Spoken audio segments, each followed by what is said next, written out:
Hello everyone, welcome back to the channel. इस video में आज हम फॉर्म 10E फाइल करना सीखेंगे, step by step process. Form 10E जो होता है वो अरियर्स ऑफ सैलरी के केस में यूज़ किया जाता है। तो दोस्तों, यदि आपका करेंट ईयर में अरियर्स मिला है, सैलरी जो पिछले सालों की सैलरी आपकी बकाया थी वो आपकी करेंट ईयर में रिसीव हुई है, उसके वजह से आपका जो टैक्स अमाउंट है वो बहुत ज़्यादा आ रहा है, तो कैसे हम फॉर्म 10E फाइल करके एक रिलीफ अपना यहाँ पे क्लेम कर सकते हैं। तो जैसे आप फॉर्म 16 को ओपन करेंगे तो यहाँ पे आप नीचे की तरफ आएंगे तो आपको एक शीट जो है ब्रेकअप शीट दिख जाता है कि करेंट ईयर की सैलरी, जैसे यहाँ पे 23-24 का आप देख सकते हैं कि सैलरी 6,09,000 है, लेकिन पिछला जो 3 सालों का जो सैलरी है वो अरियर सैलरी थी जो कि इस 23 और 24 में मिला हुआ है।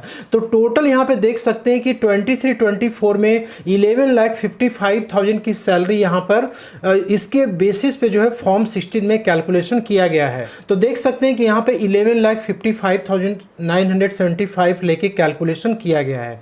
और ये जो फॉर्म 16 है न्यू टैक्स रेजिम में इशू किया गया, क्योंकि देख सकते हैं कि यहाँ पे चैप्टर 6A का जो डिडक्शन है वो पूरा नील है, कोई अलाउंसेस वगैरह यहाँ पे डिडक्ट नहीं हुए हैं। तो आप यदि ओल्ड टैक्स रेजिम में अपनी आईटीआर को फाइल कर रहे हैं तो आपको उसके अकॉर्डिंग अपना कैलकुलेशन करना पड़ेगा। 11,05,988 टैक्सेबल इनकम आया और इस पे जो टैक्स अमाउंट इतना बन रहा है। तो दोस्तों, आपको इतना टैक्स अमाउंट इसलिए पे करना पड़ रहा है क्योंकि पिछले साल की सैलरी जो है आपको अरियर्स में इस साल मिली है, उसका एक कैलकुलेशन हमें करना है। तो एक एक्सेल शीट आपको प्रिपेयर करना है कुछ इस तरीके से। यहाँ पे आपको प्रीवियस ईयर नोट डाउन करना है, यानी कि जिस प्रीवियस ईयर का आपको करंट ईयर में सैलरी अरियर्स में रिसीव हुई है। तो जैसे आप यहाँ पे देख सकते हैं कि यहाँ पे जो ब्रेकअप दिया गया था, यहाँ पे 20-21, 21-22 और 22-23, पहले ये 3 एरियर्स वाली जो सैलरी पहले इसको आपको नोट डाउन कर लेना है, 20-21, 21-22 और 22-23। और सेकेंड कॉलम में आपकी वो इनकम आएगी जो प्रीवियस ईयर की टोटल इनकम थी, मतलब जिसपे कि आपने टैक्स पे किया है। तो 20-21 में आपकी टोटल इनकम कितनी थी जिसपे कि आपने टैक्स पे किया था, 21-22 में कितनी थी और 22-23 में कितनी थी। तो अब ये डिटेल्स आपको कहाँ से मिलेगी, तो आप सिंपली इनकम टैक्स के पोर्टल पे आप चले आएंगे। तो एग्जांपल के लिए जैसे मान लीजिए कि प्रीवियस ईयर यहाँ पे 21 और 22 दिख रहा है, तो 21-22 का हमें यदि पता करना है कि हमारी टोटल इनकम कितनी है जिसपे कि हमने टैक्स पे किया हुआ था, तो इसका जो असेसमेंट ईयर होगा वो 22 और 23 होगा। ठीक, तो आप इनकम टैक्स के पोर्टल पे आप चले आएंगे और यहाँ पे आने के बाद आपको सिंपली क्या करना है कि ई फाइल वाले सेक्शन में जाना है, income tax return view filed returns पे आपको क्लिक करना है। 22 और 23 का है, तो 22-23 हमने असेसमेंट ईयर ओपन किया हुआ है, क्योंकि यहाँ पे देख सकते हैं 21 और 22 प्रीवियस ईयर है, यानी इसका असेसमेंट ईयर 22 और 23 हुआ। ठीक है, और यहाँ पे आपको आने के बाद क्या करना है, यहाँ पे आप पूरी लिस्ट आप देख सकते हैं, आपको जिस भी असेसमेंट ईयर का देखना है आप उसके अनुसार आप देख सकते हैं। और यहां पर आपको डाउनलोड रिसीट पे आपको क्लिक करना है। तो यहां पे जब आप रिसीट ओपन करेंगे तो यहां पे देख सकते हैं टोटल इनकम लिखा हुआ है, यानी कि 4,47,820, इस पे जो है टैक्स पे किया गया है। ठीक, तो आपको सिंपली ये अमाउंट यहां पे इंटर कर देना है, 447,820।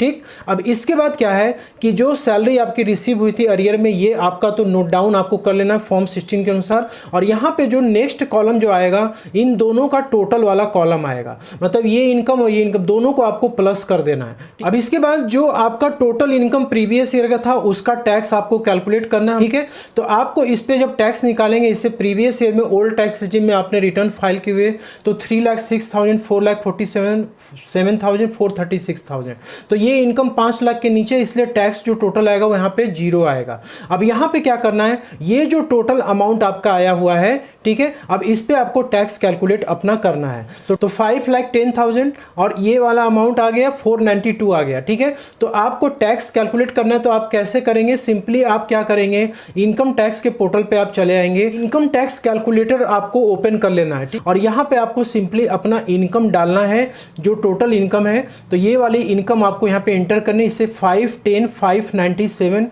ये इनकम आ रही है। ठीक है, तो 5,10,597 ऐसे करके आप इंटर कर देंगे। तो यहाँ पे देखेंगे टैक्स आपका ओल्ड टैक्स रेजिम का 15,203 आ गया। ये अमाउंट आपको क्या करना है कि यहाँ पे इंटर कर देना है। ठीक है, इसके बाद नेक्स्ट जो आपका टैक्स 733,267, इसका भी आपको यहाँ पे कैलकुलेट करके अमाउंट यहाँ पे इंटर आपको कर लेना है। इसके बाद जो लास्ट कॉलम है वो है डिफरेंस का, मतलब कि ये जो टैक्स आपका आया हुआ है और जो कॉलम नंबर 4 का टैक्स आया है, इन दोनों का डिफरेंस आपको यहाँ पे कैलकुलेट कर लेना है। डिफरेंस करने के बाद यहाँ पे आपको टोटल कर लेना है। तो आपका ये एक शेड्यूल आपका तैयार हो गया। इसके बाद दोस्तों करंट ईयर का भी कैलकुलेशन आपको कर लेना है। तो आपको फॉर्म 16 अपना ओपन कर लेना है और यहाँ पे जो आपका टैक्सेबल इनकम आ रहा है ये अमाउंट आपको लेनी है 11,05,980, ये टैक्सेबल अमाउंट लेना है आपको। और यहाँ पर क्या करना है कि आपको ये नोट डाउन कर लेना है। देन एरियर्स जो आपको मिला हुआ है 3 साल का जो एरियर है वो टोटल करके अमाउंट आपको माइनस कर देना है। जैसे कि आप यहाँ पे देख सकते हैं कि टोटल एरियर्स जो हमारा था ये अमाउंट हमने इसमें से क्या किया, माइनस कर दिया। अब देखिए यहाँ पे जो टैक्सेबल इनकम आया है बहुत सारे लोगों को दिक्कत होगी क्योंकि ये जो फॉर्म 16 है ये न्यू टैक्स रेजिम में जनरेट किया गया है। तो आपको क्या करना है, यदि ओल्ड टैक्स रेजिम में यदि आपको करना है तो फिर आपको ये ग्रॉस इनकम लेनी पड़ेगी सैलरी की। इसके अलावा आपकी जो सेविंग बैंक की इंटरेस्ट होगी, एफडी की इंटरेस्ट होगी और कोई भी इनकम होगी तो आपको सारी इनकम वो टोटल कर लेनी है। टोटल करने के बाद आपके जितने भी डिडक्शंस होंगे, ठीक है, यहाँ पर आप अपनी शीट बना लेंगे। ग्रॉस इनकम लिखने के बाद अमाउंट टोटल कर लेंगे। इसके बाद उसमें से जितने अलाउंसेस है, डिडक्शंस है, वो सब आप माइनस करने के बाद टैक्सेबल इनकम आपको निकाल लेना है। ठीक, क्योंकि केवल फॉर्म 16 में आपकी सैलरी की इनकम होती है, उसके अलावा भी आपकी जो इनकम रिपोर्ट की गई इनकम टैक्स पोर्टल पे उसको आपको लेना जरूर है। ठीक है, उसके बाद अरियर्स आपको माइनस कर देना होगा और ये आपका नेट टैक्सेबल इनकम जो कि करंट ईयर का आएगा, अरियर्स माइनस करने के बाद वो आपका ये अमाउंट आएगा। इतना कैलकुलेशन करने के बाद इनकम टैक्स पोर्टल पे आपको चलना है। वहाँ पे फॉर्म 10E कैसे फाइल करना है वो हम देखेंगे। अब दोस्तों यहाँ पे फॉर्म 10E फाइल करने के लिए आपको इनकम टैक्स के पोर्टल पे आना है। ई फाइल वाले सेक्शन में जाना है, फाइल इनकम टैक्स फॉर्म। यहाँ पे इनकम टैक्स फॉर्म में फाइल इनकम टैक्स फॉर्म पे आपको क्लिक करना होगा और इसके बाद आपको person without business and profession income पे आपको क्लिक करना होगा और यहाँ पे देख सकते हैं फॉर्म 10E लिखा हुआ है। फाइल नाउ पे आपको क्लिक करना होगा। यहाँ पे आपको असेसमेंट ईयर सेलेक्ट करना है 24-25।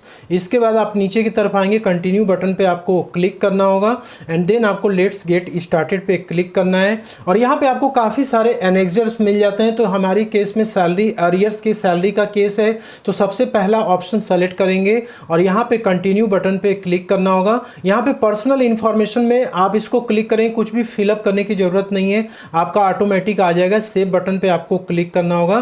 देन अरियर सैलरी पे आपको क्लिक करना है और यहाँ पे ऊपर वाले कॉलम में आपको नहीं आना है, सबसे पहले नीचे की तरफ आप आएंगे और यहाँ पे आपको ऐड डिटेल्स पे क्लिक करना है और यहाँ पे प्रीवियस ईयर आपको सेलेक्ट करना है। जैसे आपने यहाँ पे शीट प्रिपेयर की थी, सबसे पहला जो प्रीवियस ईयर था वो हमारा था 20-21। तो 20-21 का पहले डाटा आपको यहाँ पे फिलअप करना है। यहाँ पे 20-21 सेलेक्ट कर लेंगे और यहाँ पे लिखा है total income of the relevant previous year. तो टोटल इनकम जो था वो आपका था ये वाला इनकम, टोटल इनकम ये 436,040, ये आपको फिलअप यहाँ पे करना है। दोस्तों यहाँ पे सेकंड है सैलरी और arrears receive during the current year, मतलब जो सैलरी आपको करेंट ईयर में मिली है अरियर्स वाली वो आपको यहाँ पे इंटर करनी है। जैसे सीट में आपने देखा था यहाँ पे 56,331 मिला था, ये अमाउंट आपको यहाँ पे इंटर कर देना है। इसके बाद टैक्स ऑन कॉलम नंबर 2, मतलब कि ये जो इनकम आपकी निकली हुई है इसका टैक्स क्या आ रहा है, 0 आ रहा है हमारे अनुसार। इसके बाद टैक्स ऑन टोटल इनकम, मतलब कि यहाँ पे जो आपने कैलकुलेट करा था टोटल इनकम जो आपकी यहाँ पे आई थी,